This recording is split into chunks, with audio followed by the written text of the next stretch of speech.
Africa, the cradle of humanity, home to breathtaking landscapes, unmatched cultural diversity, and over 1 billion people, carries a name whose origins are as layered and complex as the continent itself. It is a name that has traveled through empires, languages, and centuries, picking up meanings, myths, and political weight along the way. While many of us take the name for granted, historians, linguists, and cultural scholars have long debated where Africa truly came from.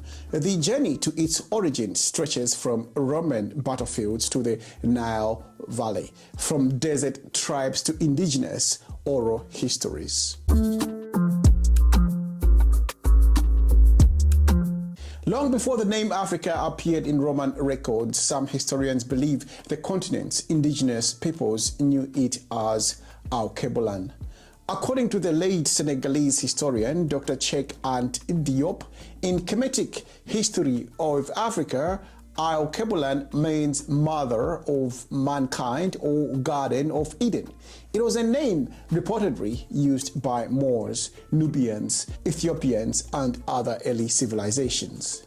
This aligns with archaeological and genetic evidence showing that Africa is indeed the birthplace of modern humans. The term Alkebulan evokes not just geography but identity, a sense of origin and sacredness.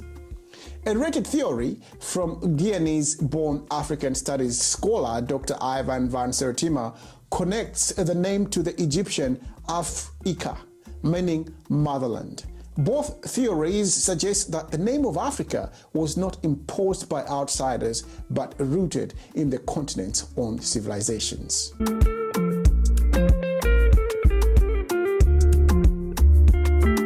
Another interpretation comes from the Dogono people of Mali, who use the term Afraka to describe the continent's people as first son soul. Unlike the modern term African, which grew from European naming traditions, Africa was entirely indigenous, a word born from the continent's spiritual and cosmological worldview. This indigenous name, Alkebulan, Afrika, Africa, share a common theme. They frame Africa as the origin point of humanity, a life-giving land to ancestry and cosmic order.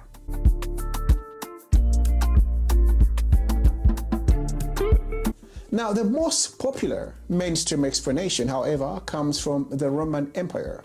After defeating Carthage in 146 before Christ, at the end of the Third Punic War, Rome created the province of Africa Proconsularis, covering parts of present-day Tunisia and Libya.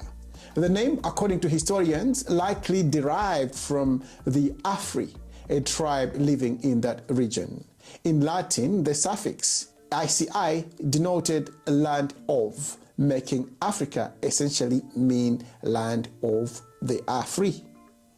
At first, the term applied only to a slice of North Africa, but over centuries, through map-making, trade, and colonial expansion, it expanded in European usage to represent the entire continent.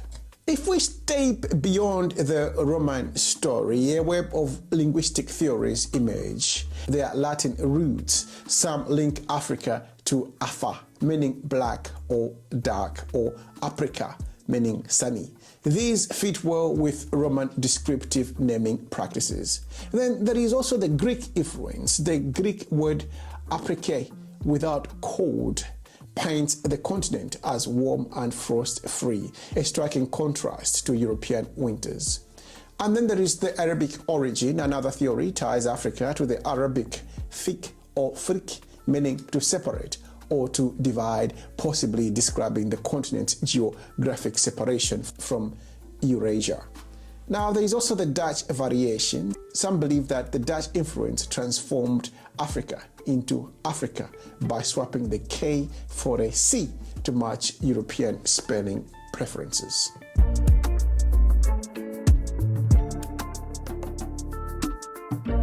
Africa's etymology is complicated, not only by its ancient diversity, but also by the disruptive force of colonization.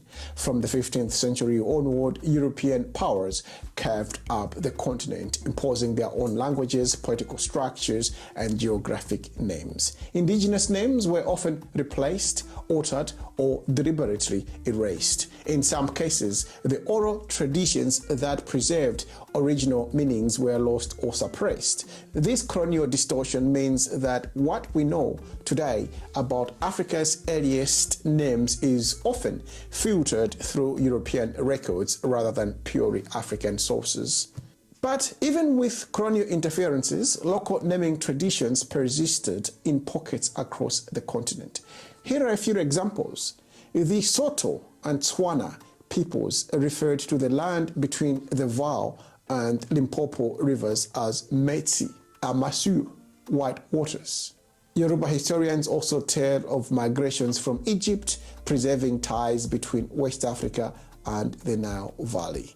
Then there is Amharic name Ethiopia, or today Ethiopia, connects to ancient legends of King Ethiopics, suggesting a lineage older than many modern African state names. Now, these names, often overlooked in global narratives, remind us that Africa is not the only and certainly not the oldest identity the continent has carried.